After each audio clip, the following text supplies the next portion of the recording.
The boy was driving the bike carelessly. ছেলেটি bike চালাচ্ছিল যত্নহীনভাবে। এখানে এরর কারেকশনে আরেকটি মজার বিষয়, এই কেয়ারলেসলির জায়গায় অনেক সময় রুডলি দিয়ে ছাত্রদেরকে বিভ্রান্ত করা হয়। মনে রাখতে হবে, রুডলি শব্দটা অভদ্র আচরণের ক্ষেত্রে ব্যবহার করা হয়, আর যখন কোনো গাড়ির আচরণের কথা বলবে তখন কেয়ারলেসলি, রিকলেসলি এইসব অ্যাডভার্বগুলো ইউজ করা হবে। যাই হোক, এই সেন্টেন্সের মধ্যে ভুল কোথায় রয়েছে, এরর কোথায় রয়েছে আমাদেরকে খুঁজে বের করতে হবে। দেখো এখানে ড্রাইভিং, এই যে ড্রাইভিং শব্দটা রয়েছে এটাই হচ্ছে ভুল। কেন? কারণ আমরা কিন্তু অনেক সময় কথা বলতে পারি ড্রাইভিং করছিলাম।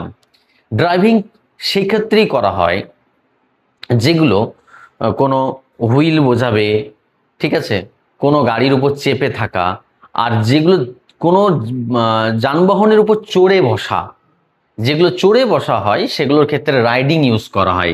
কি বলা হয়? রাইডিং।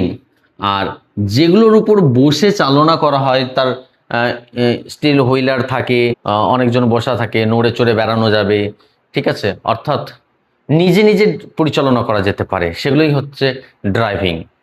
আর যার উপর চড়ে বসা হয়, যেমন কোনো একটা ঘোড়ার উপর চড়ে বসে সবারই করা হতে পারে, ঠিক আছে, রাইডিং অন দ্য হর্স। আবার সাইকেলের উপর চড়ে বসা হয়, বাইকের উপর চড়ে বসা হয়, সেগুলোর ক্ষেত্রে এই রাইডিং শব্দটা ইউজ করতে হবে।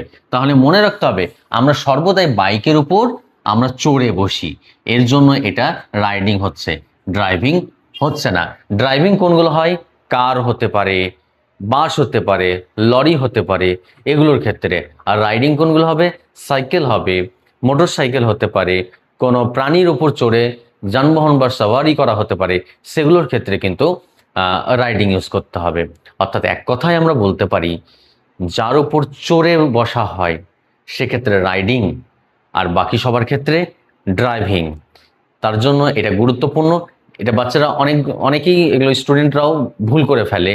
আমরা বাইকের ক্ষেত্রে বেশিরভাগ ড্রাইভিংটা ইউজ করে দিই, না, বাইকের ক্ষেত্রে রাইডিং হবে। আজকের এই ক্লাসটা তোমাদের কেমন লাগলো কমেন্ট বক্সে অবশ্যই কমেন্ট করে জানাবে, এবং পরবর্তী এরর কারেকশন সিরিজের জন্য অপেক্ষা করো। নিশ্চিতভাবে আমি শীঘ্রই আপলোড দেব। আশা করি তোমাদের ভালো হচ্ছে বা ভালো লাগছে, এবং তোমরা এই ক্লাসগুলো অবশ্যই তোমরা খাতার মধ্যে টুকে রাখবে, যা ভবিষ্যতের জন্য তোমাদের কাজে লাগবে। ধন্যবাদ।